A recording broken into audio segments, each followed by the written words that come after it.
चिड़िया। हाँ, आपकी दोस्त टूनी चिड़िया आ गई है एक नई कहानी लेकर।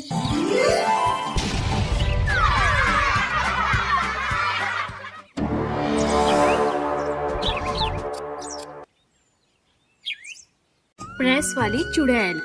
सुंदरबन नामक एक जंगल था जिसमें रीमा नाम की एक कबूतरी रहती थी। रीमा कबूतरी बहुत गरीब थी और उसके भोजन का भी कोई ठिकाना नहीं था। एक दिन मैं इतनी गरीब हूँ कि जंगल का कोई भी पशु पक्षी अपने यहाँ मुझे काम नहीं देता है। मुझे अपने रोजगार के लिए कोई न कोई उपाय तो सोचना ही होगा। रीमा अपने लिए कोई छोटा मोटा रोजगार ढूंढने लगती है। तभी रीमा को कपड़े प्रेस करने का उपाय सूझता है।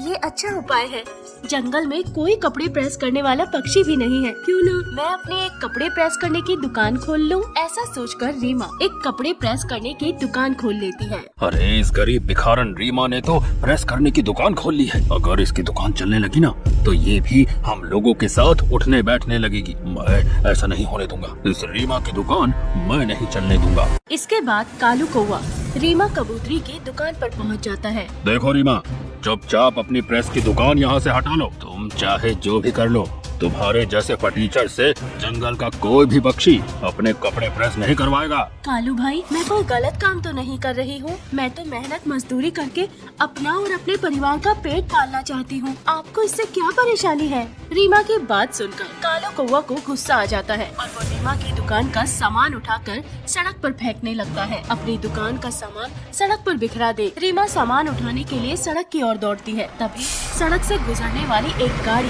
रीमा को एक जोरदार टक्कर मार देती है, जिससे रीमा की तुरंत ही मौत हो जाती है और वो एक चुड़ैल चिड़िया में बदल जाती है। रीमा कबूतरी को खून से लथपथ देख, हे भगवान, अरे ये क्या हो गया? अरे ये रीमा कबूतरी तो मर गई।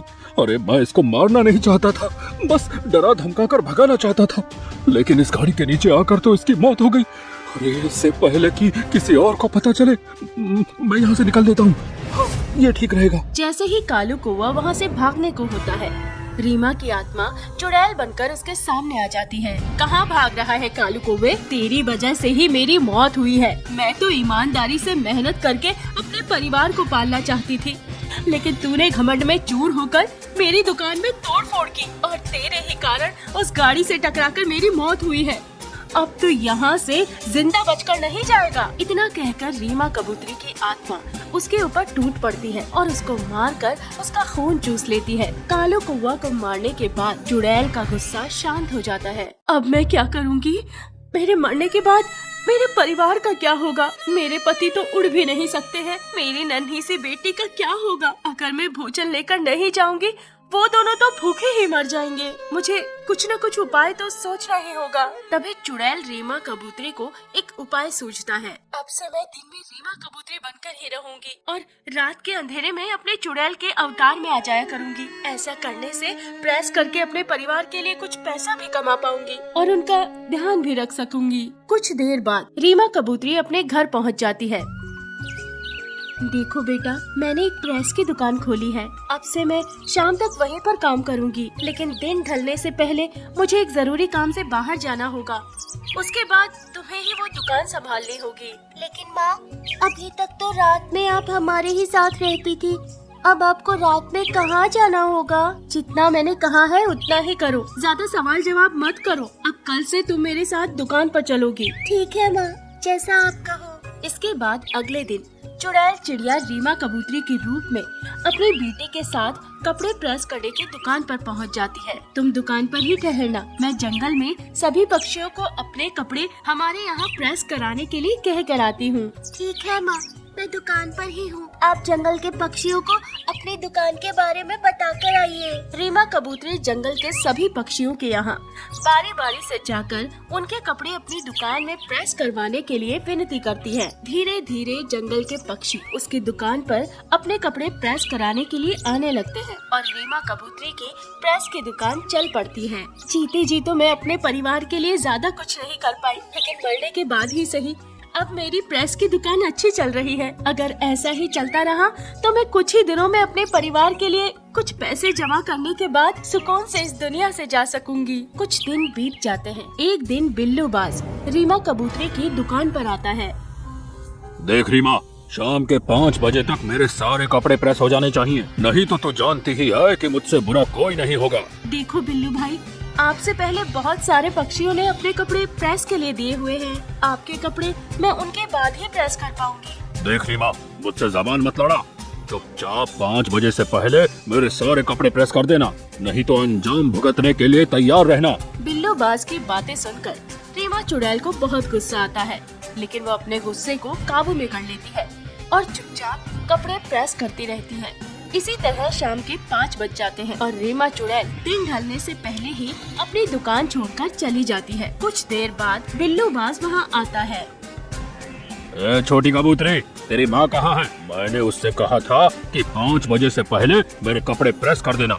मेरे कपड़े प्रेस हुए हैं या नहीं? काका, आपके कपड़े तो अभी प्रेस नहीं हो पाए हैं और माँ शाम के बाद दुकान पर नहीं रुकती। अब तो दुकान पर सिर्फ मैं ही हूँ। अब तो आपके कपड़े कल ही प्रेस हो पाएंगे। रीमा के बेटे की बात सुनकर बिल्लू बाज को बहुत गुस्सा आता है और वो रीमा की बेटी को धक्का दे देता है। अपनी बेटी के साथ हुए इस व्यवहार से रीमा कबूतरी अपने चुड़ैल वाले रूप में आ जाती है। तेरे जैसे पक्षियों को प्यार से कोई बात समझ में नहीं आती। मैंने तुझसे कहा था तेरे कपड़े आज प्रेस नहीं हो पाएंगे, फिर भी तुमने मेरी नन्ही सी बच्ची के ऊपर हाथ उठाया। अब मैं तुझे नहीं छोड़ूंगी, तेरे इन हाथों को तोड़ दूंगी ताकि फिर कभी तू अपनी ताकत का घमंड न दिखा सके। उसके बाद रीमा चुड़ैल बिल्लू बाज के दोनों हाथों को मरोड़ देती है और उसके गर्दन मरोड़कर उसका खून चूस लेती है। अपनी माँ को चुड़ैल के रूप में देखकर रीमा की बेटी बहुत घबरा जाती है। माँ, ये तुमको क्या हो गया है? तुम एक चुड़ैल कैसे बन गई? तुम तो मेरी माँ हो ना। तुम एक चुड़ैल कैसे हो सकती हो? हाँ बेटा, मैं तुम्हारी माँ ही हूँ, लेकिन इस जंगल के दुष्ट पक्षियों के कारण मैं एक चुड़ैल में बदल गई हूँ। लेकिन मैं नहीं चाहती थी कि तुम्हें ये बात कभी भी पता चले, इसीलिए शाम होने से पहले ही मैं दुकान को छोड़कर चली जाती थी, क्योंकि अंधेरा होने के बाद मैं अपने चुड़ैल के रूप में आ जाती हूँ। लेकिन माँ, आप चुड़ैल कैसे बन गई? क्या आप फिर से मेरी माँ बनके हमारे साथ नहीं रह सकती? नहीं मेरे बच्चे, अब मैं कभी भी वापस एक कबूतरी नहीं बन सकती। मेरी मौत एक गाड़ी के टकराने के कारण हो गई थी, लेकिन तुम बिल्कुल भी चिंता मत करो। मैं तुम्हारा और तुम्हारे पिताजी का पूरा ध्यान रखूंगी और जंगल के पक्षियों के कपड़े प्रेस करके पूरी मेहनत से तुम्हारे और तुम्हारे पिता के लिए रुपयों का इंतजाम करूंगी, ताकि तुम अच्छे से पढ़ लिख सको और तुम्हें मेरी तरह काम के लिए यहाँ वहाँ ना भटकना पड़े। अपनी माँ की बात सुनकर रीमा की बेटी जोर जोर से रोने लगती है। आप बहुत अच्छी हो माँ, आप हमें कितना प्यार करती हो। मैं आपका ये राज किसी को भी नहीं बताऊंगी।